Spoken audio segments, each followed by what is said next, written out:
Hello everyone, and welcome to another lecture. Today we're going to be talking about heat transfer. So heat transfer is basically the movement of heat energy. It's heat energy in transit due to a temperature difference. We're going to talk about three different types of heat transfer. The first is conduction. So conduction is when we have a stationary medium. It can be a solid or a liquid that has a temperature gradient. So think about like the wall of your house, like a wall between the inside and the outside of the house. Outside of the house, if it's winter, is going to be cooler than inside the house. So there's a temperature gradient through that solid wall.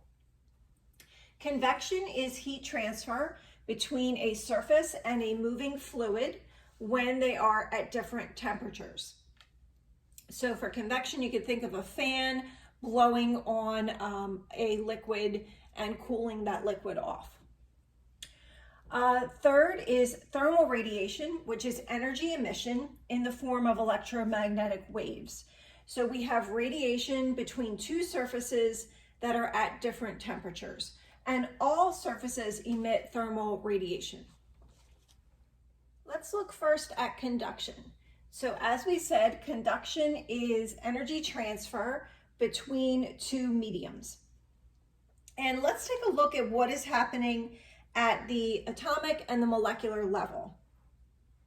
So as we know, if it's hot inside and cooler outside and you open a window, those molecules are going to move from inside your house to outside your house, and they are going to decrease the temperature inside, right? That's why we open a window when it's hot inside.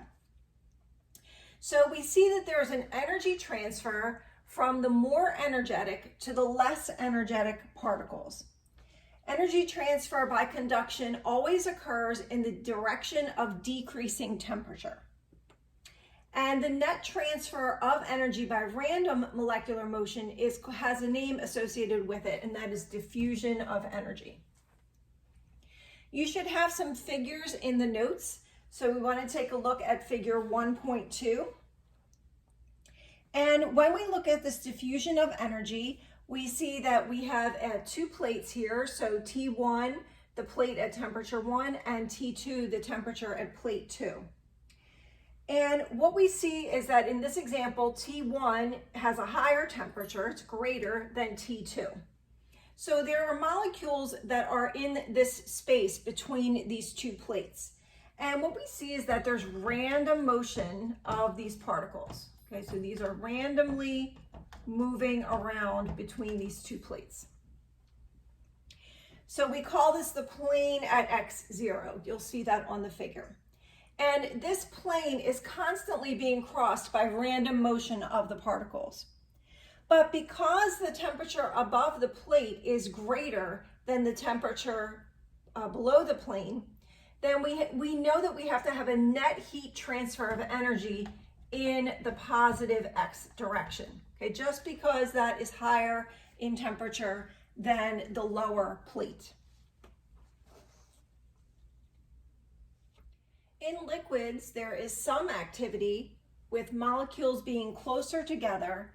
Interactions are more frequent and stronger. In solids, conduction can be due to the atomic activity from vibrations. So in non-conductor solids, we see the energy transfer due to lattice wave vibrations. And in conductor solids, we see vibrations, and also we see the translational motion of free electrons that is causing conduction. Let's take a look at Fourier's law for heat conduction.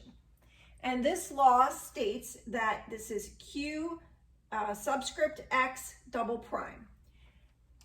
This is the heat flux, the rate of heat transfer per unit area. And the law states that that equals negative K dt dx, where dt dx is our temperature change per length. And K is called the thermal conductivity.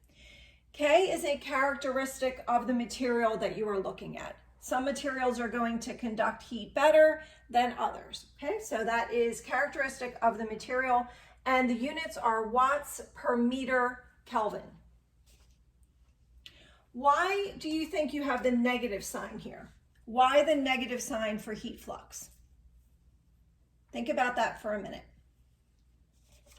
So hopefully you are thinking that it is because the heat is transferred in the direction of decreasing temperature. This is going to be small. In the direction of decreasing, I'll just put DEC temp T. So let's take a look here at this diagram on the side here, and let's assume that this is a wall, for example, and that the inside of the wall is here at T1 and the outside of the wall is at T2. And we're going to assume that the inside is warmer than the outside. So this would be like a winter day, okay? So inside is warmer, T1 is higher on this graph of the temperature versus X, where this is the length or the thickness of the wall. So this is a demonstration of one-dimensional heat transfer by conduction. So we look then at dt dx as being equal to T2 minus T1 over L. So if we plug this into our equation, we get heat flux equals negative K times T2 minus T1 over L. So that equals negative K times delta T, our change in temperature, over L, the length that we have gone through in that solid. Let's take a look at an example. So in this example, it states that the wall of an industrial furnace is constructed from 0.15 meter thick fire clay brick, having a thermal conductivity of 1.7 watts per meter Kelvin. So I wrote that up there.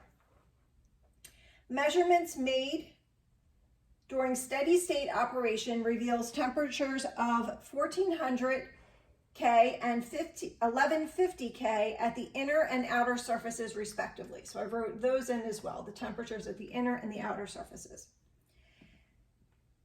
What is the rate of heat loss through a wall which is 0.5 meters by 3 meters on a side? So we want to know what is the heat loss along this area here through one side of that wall. So let's start with getting our heat rate. Okay, so we were given K, the thermal conductivity, and we're going to plug in that here and then our delta T divided by L. So we were told that L was 0.15. So we had a 0.15 meter thickness of the wall. I'll just write it in here, 0.15 meters here.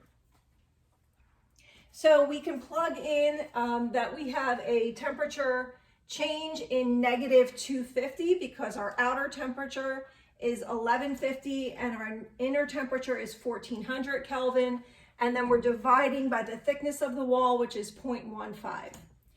And you know, the units are interesting on this, but take a look. So we wind up with watts, 2833 watts per square meter. So that is our heat rate. That's what we would expect is a wattage per unit area. But we were asked for the heat loss through this wall. So heat loss then is going to be that area of that wall surface times our heat rate, which we just solved for up here. So the area of this wall is going to be the height times this width. So we have h 0.5 times 3, the width, times our heat rate, and then plug that in there. And we would expect that the heat loss should be in watts. So we get 4250 watts that are being conducted through that wall. For convection, we have two mechanisms that are involved. The first being diffusion, which we have already talked about, that is random molecular motion. Now we also have to consider the energy being transferred by the bulk motion of the fluid. So let's take a look at an example here.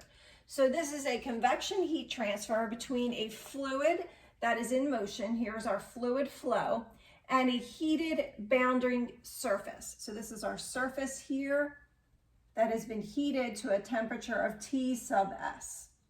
And there's a fluid that is flowing over that.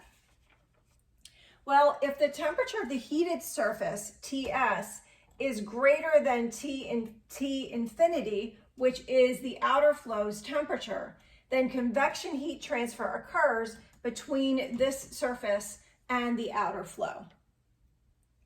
We look at the velocity distribution between the surface and the outer flow, outer layer of the flow. And as we've seen before in fluids, the velocity is going to be 0 right here at the surface. And that velocity is going to increase as we go towards the outer boundary layer of that fluid.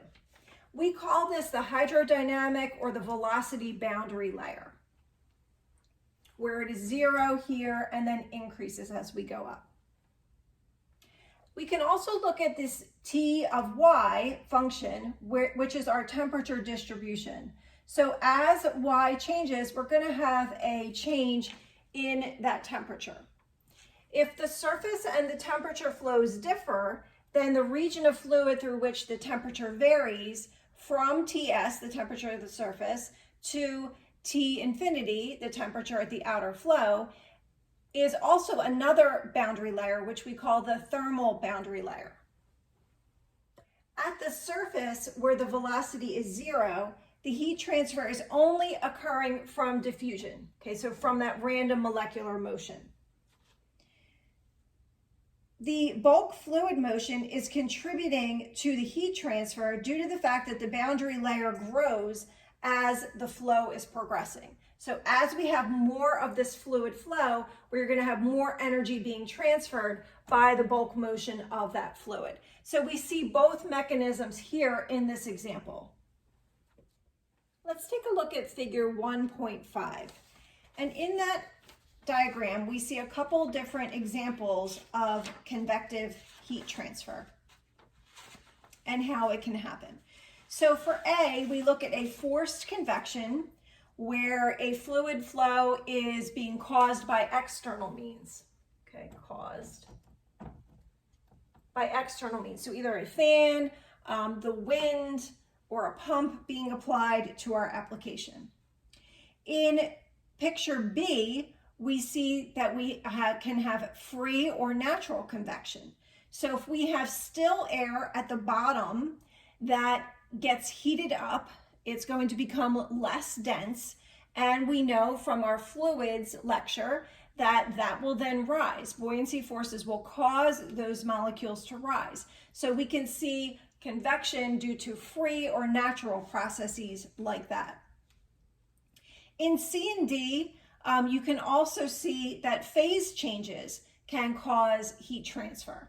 So typically heat transfer, we are talking about the internal thermal energy of the fluid, but we can also have what's called a latent heat exchange. So this is associated with a phase change between liquid and vapor states. And in boiling, in figure C of figure 1.5, we see that we have heat transfer by fluid motion that's being induced by vapor bubbles. Okay, so bubbles are forming at the bottom of that pan, and they are moving, and we see heat transfer associated with that motion. In D, we see condensation, where we have water vapor forming on the outside of a cold pipe. Okay, so we can still have heat transfer due to these phase changes. Newton's law of cooling states that the heat flux due to convection, the convective heat flux, equals H, which is our heat transfer coefficient, times the difference between the temperature at the surface and the temperature in the outer flow. H, the heat transfer coefficient, depends on what is happening in the boundary layer, and it's influenced by many different things. So by the surface geometry, how the fluid is moving, and many other factors, and would be difficult for us to try and ascertain in this level of a class. So for us, H is going to be given.